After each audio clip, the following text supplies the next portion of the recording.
Assalamualaikum warahmatullahi wabarakatuh.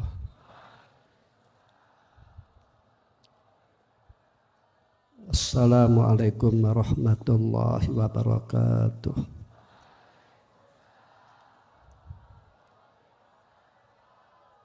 Bismillahirrahmanirrahim. Alhamdulillahirabbil alamin. Wassalatu wassalamu ala sayyidina wa maulana Muhammadin al-Fatihil makhliqa wal khatimi lima sabaq nasir haqqi bil haqqi wal hadi ila siratikal mustaqim wa ala alihi wa sahbihi haqqa qadrihi wa miqdaril azim. Rabbi shrah li sadri wa yassir li amri wa hlul 'uqdatam min lisani yafqahu qawli wahdi qalbi wa sadid lisani bihaqi sayyidina Muhammadin wa ali Muhammadin sallallahu alaihi wasallam. Amma ba'd. Yang saya hormati, seperti disampaikan oleh kiai-kiai yang menyambut sebelum saya, wabil khusus Kiai Haji Anwar Mansur, pengasuh pesantren Lirboyo, Kiai Said Akil, Kiai Mudrik, Kiai Hanif, Kiai Haidar, Kiai Nur Makin, Kiai Yusuf, dan para kiai yang lain, para pejabat baik TNI dan Polri, para bunyai, dan para hadirin hadirat, mudah-mudahan dimuliakan oleh Allah. Akramakumullah fi dunya wal akhirah, amin ya rabbal alamin. Agama Islam ini agama yang menebarkan, saya hormati para pejabat ya, baik TNI, Polri. Agama Islam ini agama yang berciri khas menebarkan kasih sayang. Seperti misalkan saja orang Islam kalau ketemu kepada orang lain ini mengucapkan Assalamualaikum warahmatullahi wabarakatuh. Ini kan kata-kata yang indah. Bila mana orang lain saja didoakan keselamatan, rahmat dan barokah, maka ketika kita masuk rumah kita sendiri, maka keluarga lebih hak kita uluk salami. Juga ada hadis rahmah qala Rasulullah sallallahu alaihi wasallam, ar-rahimuna yarhamur rahman tabaraka wa ta'ala irhamu man fil ardi yarhamkum man fis sama. Orang yang belas asih, maka orang tersebut oleh Allah disayangi, oleh Allah diberi rahmat, supaya kamu sekalian berbelas asih kepada orang lain, maka niscaya kalian akan disayangi oleh Allah. Yarhamkum man fis sama itu dalam syarahnya bisa juga Allah atau malaikat. Ayatakulu malaikat Allah marhamhu. Tentu doamu malaikat yaitu mustajab. Dan orang yang mempunyai ilmu kasih sayang terhadap orang lain, ini yang paling penting, menyampaikan ilmu agama, mendidik akhlak, dan lain-lain yang bermanfaat. Misalkan saja orang mencari ilmu, ini harus syarat-syarat dipenuhi ya, supaya mendapatkan ilmunya itu berhasil dan ilmu manfaat dan barokah. Dan kasih sayang terhadap orang lain bagi orang yang mempunyai ilmu, supaya menyampaikan ilmu dengan ikhlas dan lain-lain dalam kehidupan itu ada arisalah ya. Dan arisalah itu menyangkut 3 unsur atau 3 aspek. 1 al-mursil wallah ya. Allah menurunkan wahyu, Allah menurunkan risalah. Sa'nul mursil yaitu menurunkan wahyu atau menurunkan risalah. Lajeng ada mursal atau ar-rasul. Ini yang menerima wahyu atau menerima risalah.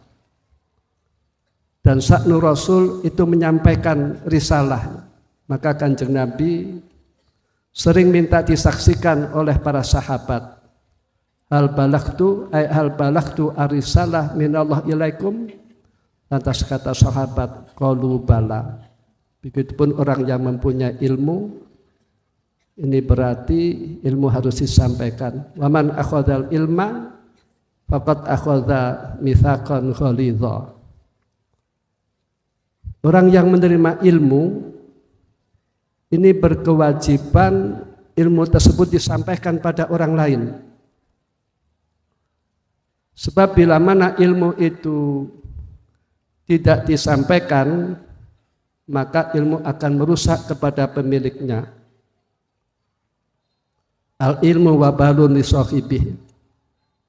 Orang mempunyai ilmu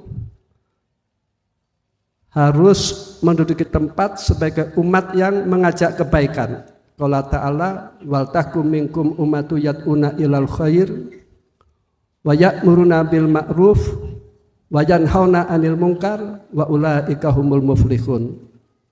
Supaya ada di antara kamu sekalian umat yang mengajak kebaikan, mengajak persatuan, mengajak yang baik-baik ya, gotong royong dan lain-lain. Kedua adalah amar ma'ruf, perintah tentang kebaikan menunggu syarat, perintah sholat, zakat, puasa dan lain-lain. Dan ketiga nahi mungkar ya, mencegah barang mungkar, menghilangkan barang mungkar. Barang mungkar itu yang bisa hanya diminimalisir. Kalau dihilangkan total itu tidak bisa. Zaman Kanjeng Nabi saja ada barang mungkar, apalagi zaman sekarang. Kalau Rasulullah sallallahu alaihi wasallam, man ra'a minkum munkaran falyughayyir bi yadihi fa illam yastati fa bi lisanihi fa illam yastati fa bi qalbihi dzalika huwa at'alful iman. Bila mana orang melihat barang mungkar yang dilarang oleh syariat, misalkan berjudi, minuman keras, dan barang mungkar yang dilarang itu barang mungkar yang dilakukan di tengah-tengah masyarakat atau khalayak ramai. Sebab barang mungkar itu, keburukan itu mudah menjalarnya. Maka supaya diminimalisir, bilyat ini ada ulama yang mengelompokkan itu bagi pemerintah, bagi Satpol PP. Adapun bilisan itu bagi ulama. Adapun bagi orang awam itu harus ingkar bil qalb. Maka man ro'a itu ro'a bima alima ya. Walaupun kemungkaran itu misalkan di Amerika, kita harus ingkar bil qalbi. Sebab bila mana kita itu ridho bil mungkar, kita akan dapat dosanya barang mungkar. Jadi orang yang mempunyai ilmu bila mana melakukan tiga perkara, amar ma'ruf, dakwah ilal khair, amar ma'ruf dan nahi mungkar, itulah orang-orang yang bahagia. Dan bagi orang yang mempunyai ilmu, ini supaya menyampaikan ilmunya. Dan orang yang menyampaikan ilmu dan mengamalkan ilmu itu derajatnya mulia. Sebab sebagai pewaris para nabi. Al ulama warathatul anbiya. Dan sa'nul anbiya itu menyampaikan ilmu, menyampaikan risalah, menyampaikan wahyu. Qala Isa alaihissalam man alima wa amila wa alama yud'a fi malakutis samawati azima. Orang yang mempunyai ilmu, lantas ilmu diamalkan dan diajarkan, maka orang tersebut mendapatkan predikat orang yang agung di kerajaan langit ya, wahum warathatul anbiya. Imam Hasan Basri mengatakan, laulal ulama la sara annas kulluhum kal bahaim. Bila mana tidak ada ulama, maka niscaya kehidupan itu seperti hewan, dengan arti orang bila mana jauh dari ulama, ini sosoknya keras, sosoknya kaku, tidak akan menerima nasihat. Ada dawuh, selamat datang Kiai Said Akil hafizahullah, man bada jafaya. Orang yang bertempat di pegunungan yang jauh dari ulama, maka karakternya orang tersebut akan kaku, akan keras. Ini maknanya, bila mana orang itu tanpa ilmu agama, maka sosoknya akan keras, sosoknya akan kaku. Yang lebih menonjol adalah hawa nafsunya. Kalau orang itu yang nonjol hawa nafsunya, maka dalam kehidupannya itu banyak salahnya, sebab seperti hewan. Namun kalau orang itu meredam hawa nafsu, maka kehidupannya yaitu menyerupai orang-orang soleh. Itulah hawa nafsu. Jadi orang yang mempunyai ilmu, ini untuk bahagia harus menepati 3 unsur, dakwah ilal khair, nahi mungkar, amar ma'ruf dan nahi mungkar. Bila mana orang yang mempunyai ilmu memiliki atau memenuhi 3 unsur, maka orang tersebut akan menjadi orang yang bahagia. Ini kasih sayang ulama terhadap orang lain, ini menyampaikan ilmu. Begitupun kasih sayangnya orang tua terhadap anaknya, ini supaya mendidik. Kalau tidak mampu, ini anak dipondokkan, anak dipesantrenkan. Orang dipesantrenkan itu supaya akhlaknya baik, supaya adabnya baik. Jadi risalah itu menyangkut mursil huwallah, lantas rasul, yaitu tabligh atau balagh. Ketika menyangkut yaitu al-mursal ilahi. Al-mursal ilahi itu dibagi menjadi 2. Satu al-mu'allim, ilmu alim adab wal akhlak wa tabligh ya. Bagi orang yang mempunyai ilmu itu supaya menyampaikan ilmunya. Dan mursal ilahi itu juga menyangkut al-muta'allim, orang yang belajar. Orang yang belajar. Wa sa'nul mursal ilahi yaitu at-taslim wal qabul, yaitu qabul risalah ya. Wa taslimu risalah dan lain-lain. Dan kasih sayang orang tua yang paling penting terhadap anaknya ini adalah mendidik tentang ilmu agama. Sebab ilmu agama itu merupakan syarat orang menjadi bahagianya dan baiknya. Kalau Rasulullah sallallahu alaihi wasallam, "Ma yuridillah bi khairan yufaqihu fiddin." Barang siapa yang dikehendaki oleh Allah kebaikan, maka orang tersebut oleh Allah diberi kepahaman di dalam ilmu agama. Dengan arti hadis ini merupakan bisyarah dari Allah, dilewatkan Rasulullah sallallahu alaihi wasallam. Kita tidak tahu siapa orang yang dikehendaki oleh Allah baik, itu tidak tahu. Apakah nasabnya, apakah kedudukannya, atau jabatannya, atau hartanya, kita tidak tahu. Namun orang yang dikehendaki oleh Allah baik adalah orang yang diberi taufik sehingga orang tersebut mau mondok dan belajarnya sungguh-sungguh. Dan ini bisa diikhtiari ya, ini bisa diikhtiari. Orang menjadi ulama itu bisa diikhtiari. Walaupun bapaknya siapa saja. Kalau anaknya ngaji menjadi mulianya. Walaupun berlatar belakang apa saja. Kalau dia mengaji, ini menjadi mulianya. Seperti misalkan saja Imam Hasan Basri rahimahullah, ini waktu muda kan pemuda di pinggir jalan, lantas tobat kepada Allah, terus langsung menjadi wali, menjadi ulama. Juga Fudail ibn Iyad rahimahullah ceritanya juga demikian. Orang nakal di jalan, terus tobat kepada Allah, menjadi ulama, menjadi wali besar. Jadi artinya orang menjadi wali, orang menjadi ulama itu bisa diikhtiari walaupun latar belakangnya siapa saja. Coba dasarnya pendidikan, dasarnya pendidikan. Orang misalkan saja nasabnya mulia, misalkan kakeknya nasabnya mulia, ini bila mana pendidikannya itu tidak di pesantren, ini bisa-bisa buka aurat, tidak berjilbab. Ini dasarnya pendidikannya. Nanti maaf jodohnya pun kadang orang awam, maaf. Juga ucapannya dan perilakunya seperti orang awam. Namun sebaliknya, walaupun orang itu bapaknya biasa-biasa saja, ini bila mana mempunyai ilmu agama, ini menjadi mulianya. Keluarganya menjadi mulianya. Tutup aurat dan lain-lain, ada cerita. Ada santri,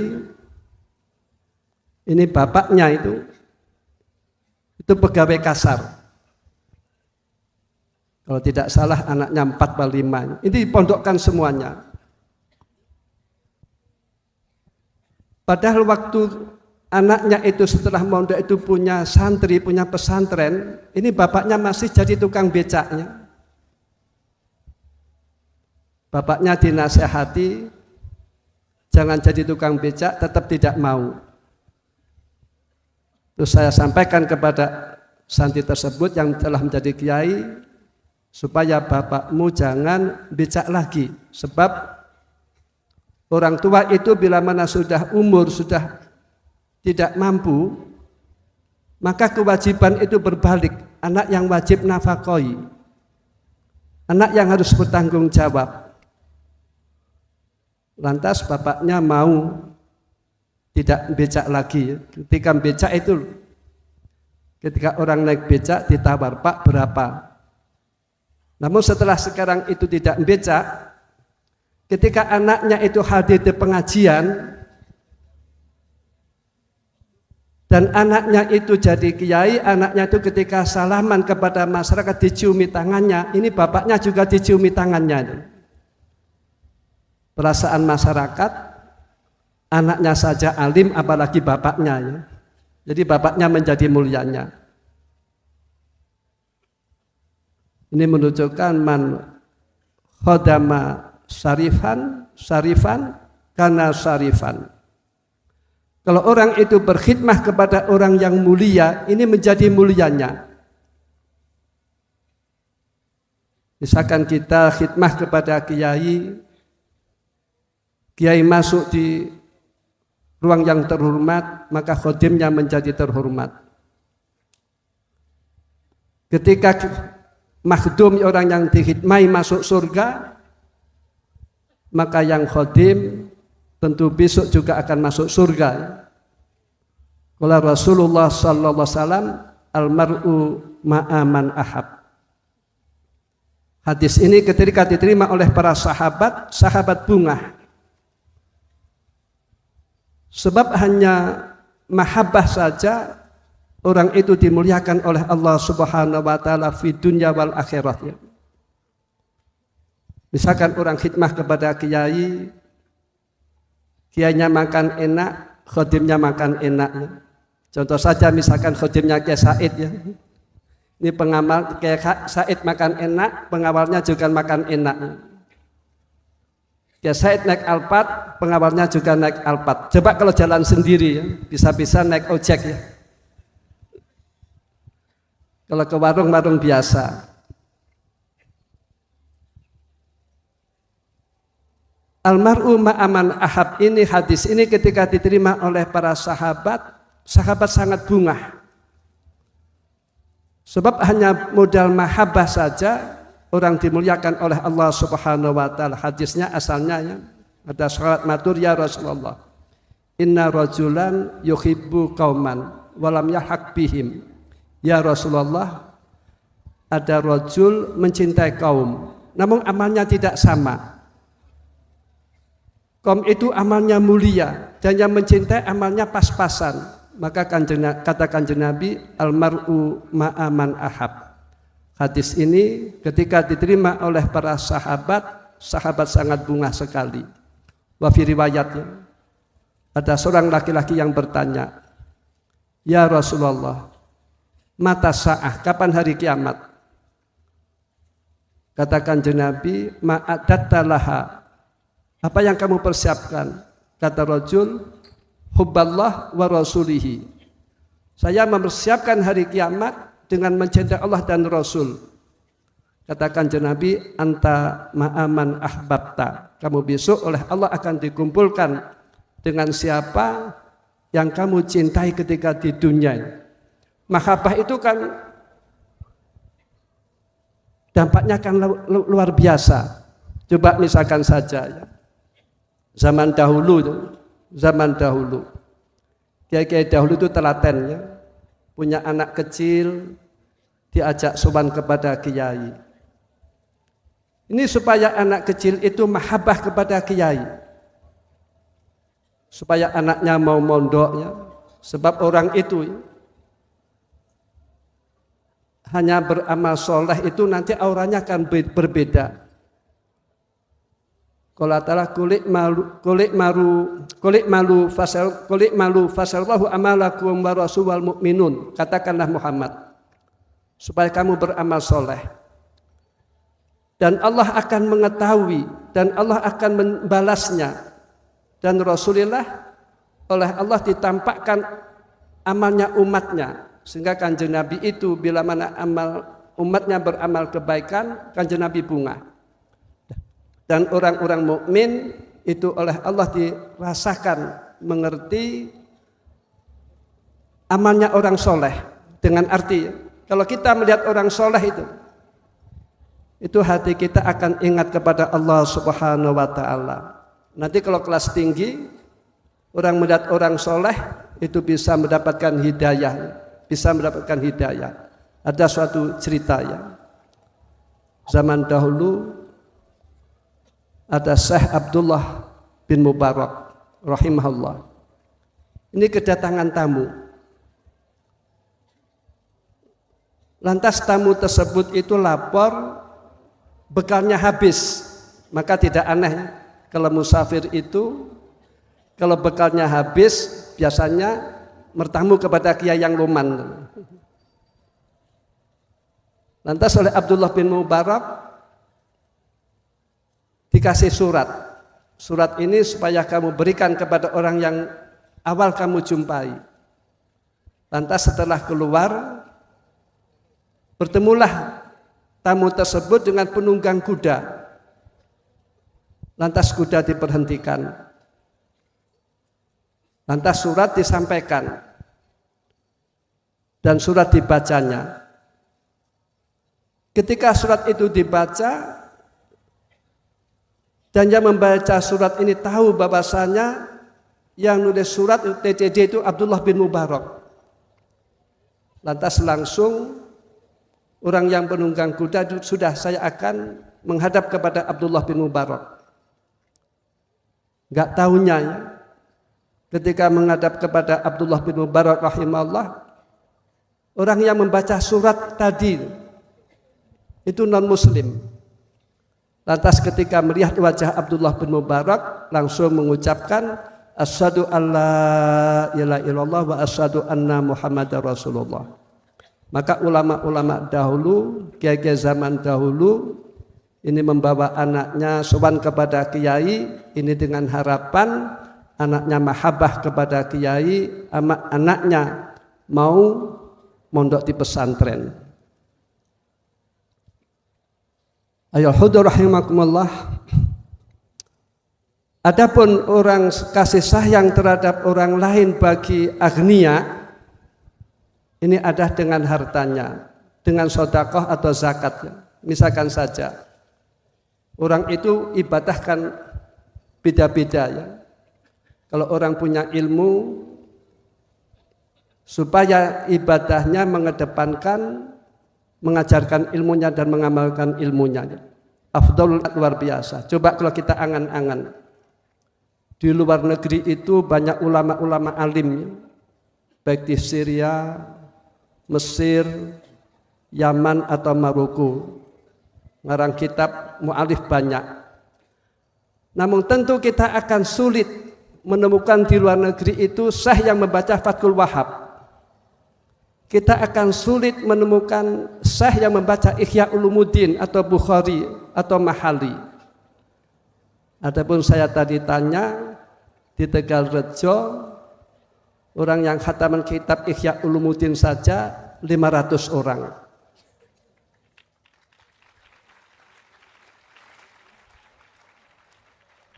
Orang yang khatam Mahali, Bukhari, Fathul Wahhab itu sekitar 1000 orang. Ini yang luar biasa. Maka pendapat saya ya, ulama yang terbanyak di dunia adalah Indonesia. Coba kalau kita angan-angan, yang baca Ihya di Jawa kan banyak, baca Fathul Wahhab banyak, yang ngaji juga banyak. Kalau di luar negeri ini akan kesulitan. Adapun orang itu memandaikan orang, itu memungkinkan. Misalkan saja maaf, orang misalkan saja kuliah di luar negeri, dia ahli memungkinkan, dia pintar memungkinkan. Namun kalau suruh baca kitab ya, misalkan awal sampai akhir, Fathul Qorib awal sampai akhir, Fathul Mu'in awal sampai akhir, Fathul Wahhab awal sampai akhir, Ihya awal sampai akhir, ini akan kesulitan, ini kan tidak mudah, apalagi bacanya sistem pesantren. Tarkibnya, i'rabnya, marja'nya, dhamir dan lain-lain. Ini kan jasa ulama-ulama dahulu. Ini tidak boleh patah. Ini harus menyambung, sebab bila mana ini putus, maka menyambung, memulai laginya akan sulit, tidak mudah ya. Orang baca Fathul Wahhab awal sampai akhir itu tidak mudah.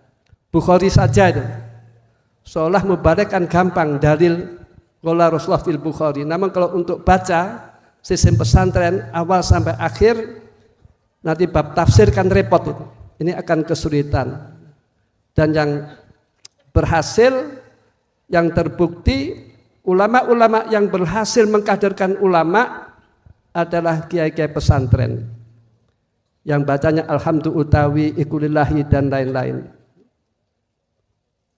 Jadi ulama itu ada kalanya bisa kaderisasi, menjadikan murid-muridnya ulama.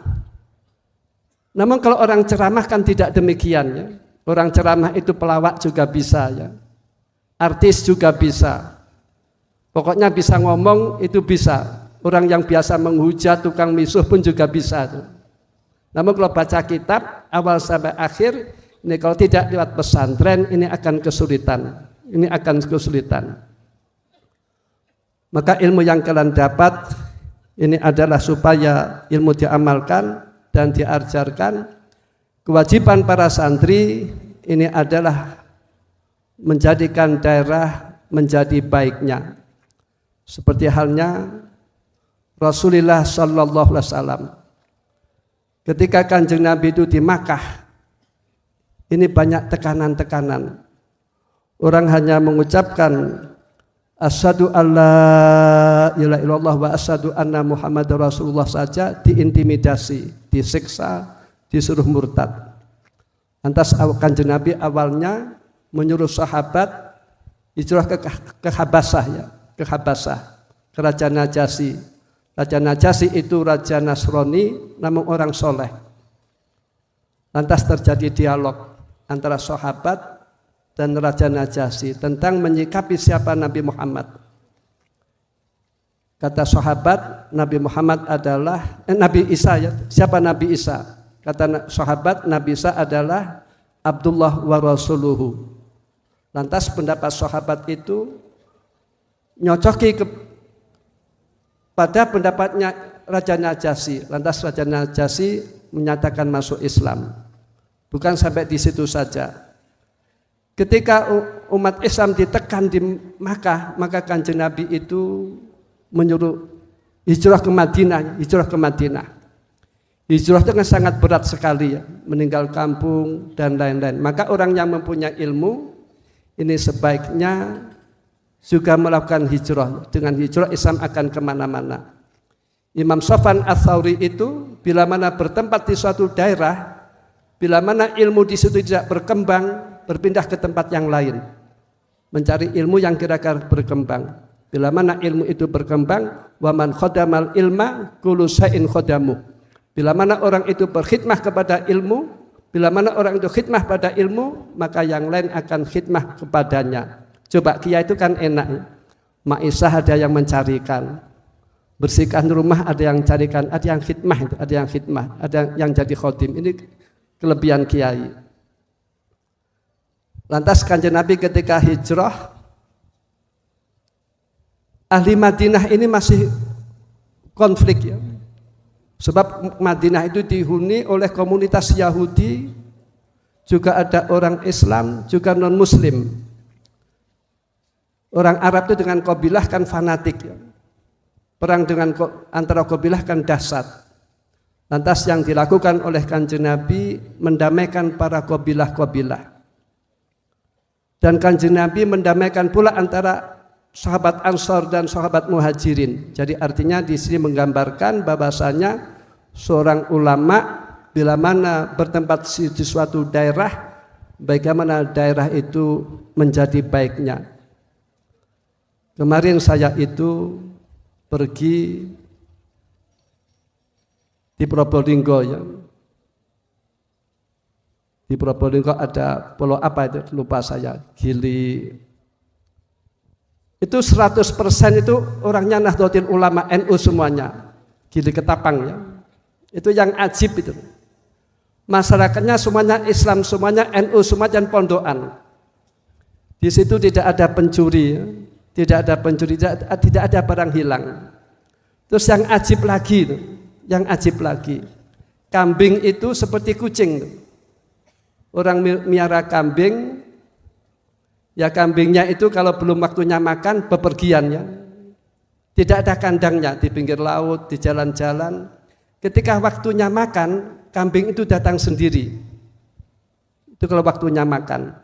Ini menunjukkan bahwasannya seorang ulama yang berharismatik ini bila mana bertempat suatu daerah, maka daerah itu menjadi baiknya.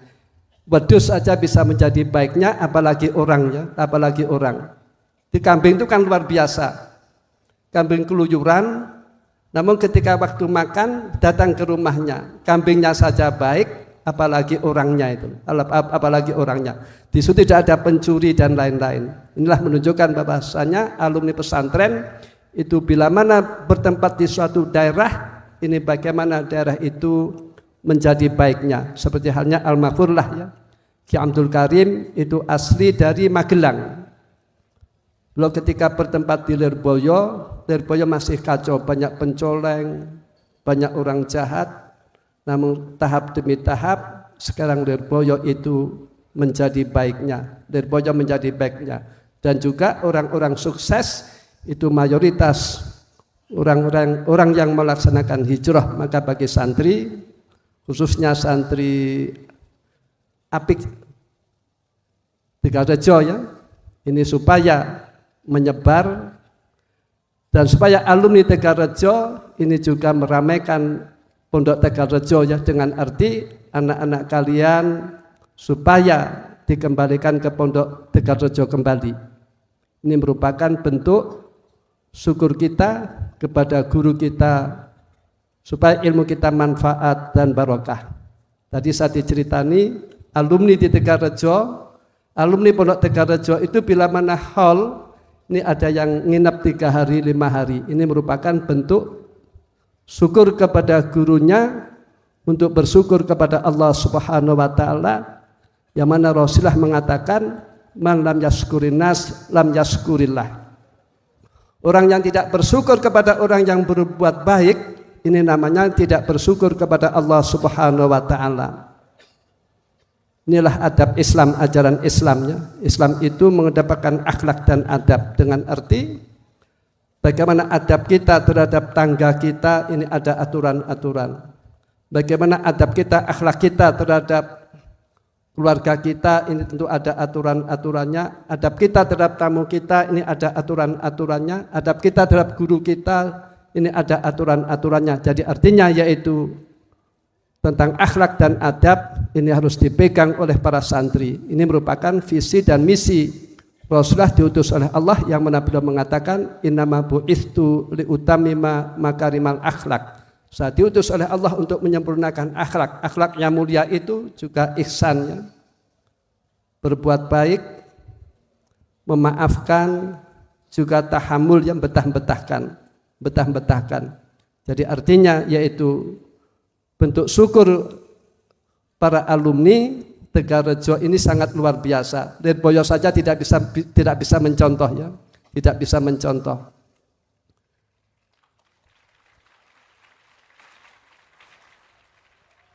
Orang itu kalau berbuat baik dapat pahala kan tentu ya. Orang sedekah dapat pahala tentu. Namun orang yang dibaiki itu loh, orang disedekahi itu bisa dapat pahala bila mana dia mengucapkan jazakumullah khairan. Bila mana dia mengucapkan terima kasih. Begitupun kiai dapat pahala itu tentu, ngajar dapat pahala tentu. Nah, kiai santri juga memungkinkan dapat pahala bila mana santri tersebut syukur kepada gurunya.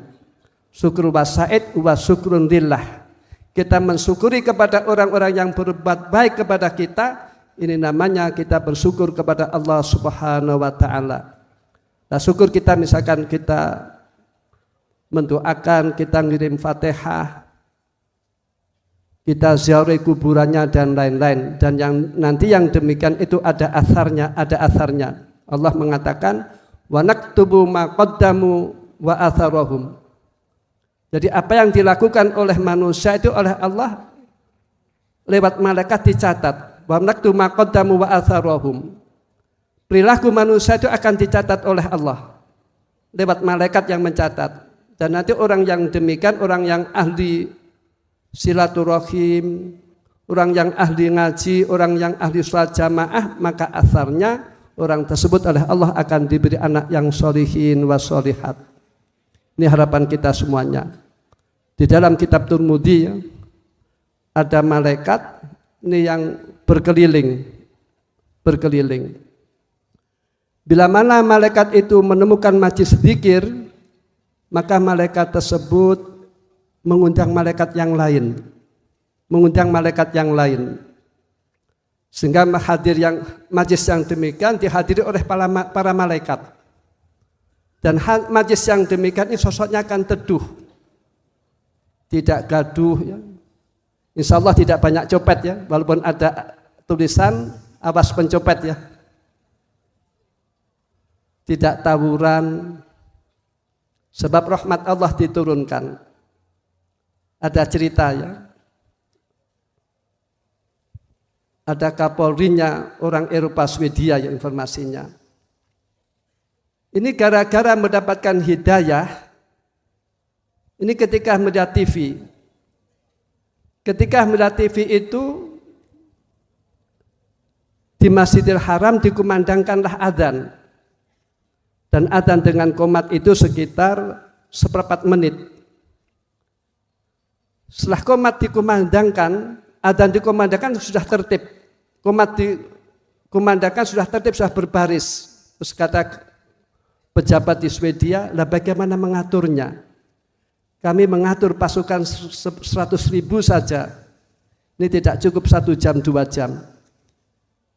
Ini hanya adzan saja. Terus qomat sudah tertib, tidak gaduh. Ini sebab yaitu karena agama. Di suatu perkara itu bila mana agama itu diterapkan, diamalkan, maka semuanya akan mudah ya.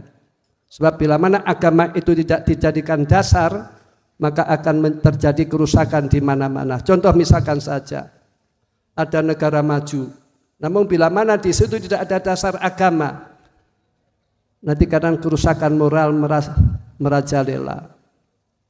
Orang tidak mau nikah, wanita tidak mau melahirkan, Maka agama itu sangat penting dibuat dasar. Agama sangat penting dibuat dasar. Jadi artinya yaitu para alumni Tegarrejo ini kalau pulang yaitu supaya mengamalkan ilmu dan mengajarkan ilmu ya. Afdal istiqlal al-istiqlal bil ilmi dan menjadi daerah yang baik ya, yang tertib. Dan juga supaya para alumni Tegarrejo juga partisipasi terhadap pemerintah ya. Misalkan saja pemerintah baik kita dukung, kalau perintah itu memberantas korupsi ini juga kita dukung.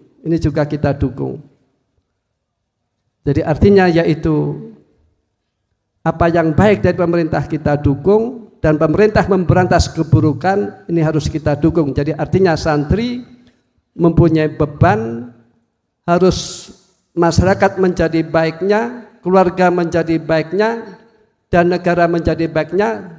Mudah-mudahan Indonesia dijadikan oleh Allah baldatun thayyibatun wa rabbun ghafur. Amin ya rabbal alamin.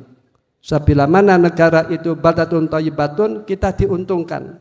Pondok aman, ekonomi aman, tidak konflik, tidak carut marut. Ini bila mana baldatun thayyibatun. Dan bisa menjadi baldatun thayyibatun wa rabbun ghafur ini bila mana rakyatnya itu ibadah kepada Allah, takwa kepada Allah dan lain-lain. Itulah kami sampaikan, yaitu kita hadir majlis ini ya, rahmat Allah diturunkan, barakah Allah diturunkan, maghfirah Allah diturunkan, dan juga pahala diturunkan, dan orang yang hadir majlis demikian doanya dijabai oleh Allah Subhanahu wa taala. Mudah-mudahan kita semuanya mendapatkannya, amin ya rabbal alamin. Seperti halnya Imam Ghazali itu bapaknya tidak masyhur. Namun bapaknya itu istiqomah hadir di majlis pengajian. Di tengah-tengah pengajian bapaknya selalu berdoa, minta kepada Allah diberi anak yang sholihin wa sholihat. Dan bapaknya Imam Ghazali ini namanya Muhammad, mempunyai anak dua yang masyhur ya, yaitu Muhammad Al-Ghazali. Ini lebih masyhur ya dengan karangan kitabnya. Yang kedua juga Ahmad Al-Ghazali, ini lebih menekuni ke tasawuf. Jadi artinya ketika kita hadir majlis demikian, kita minta kepada Allah, ini doa kita mustajab. Ya mudah-mudahan anak kita, anak turun kita minas sholihin wa sholihat. Sebab ini yang lebih penting ya.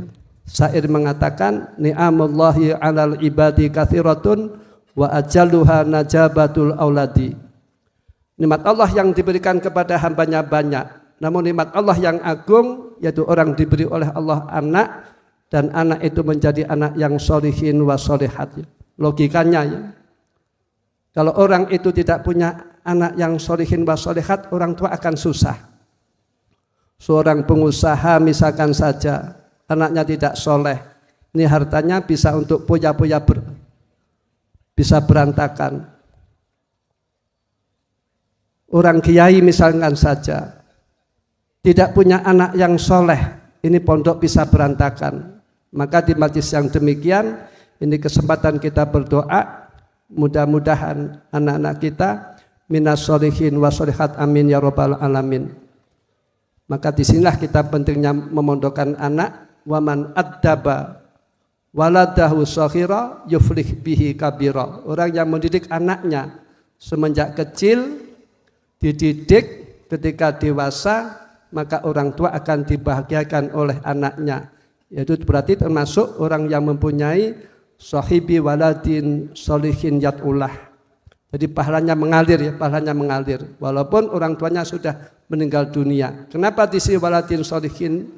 Kalau anak tidak soleh, itu amalnya tidak akan diterima oleh Allah Subhanahu wa taala. Namun kalau anak itu soleh, maka amalnya diterima oleh Allah, maka orang tua mendapatkan pahala yang mengalir. Itulah kami sampaikan, kurang lebihnya mohon maaf. Assalamualaikum warahmatullahi wabarakatuh.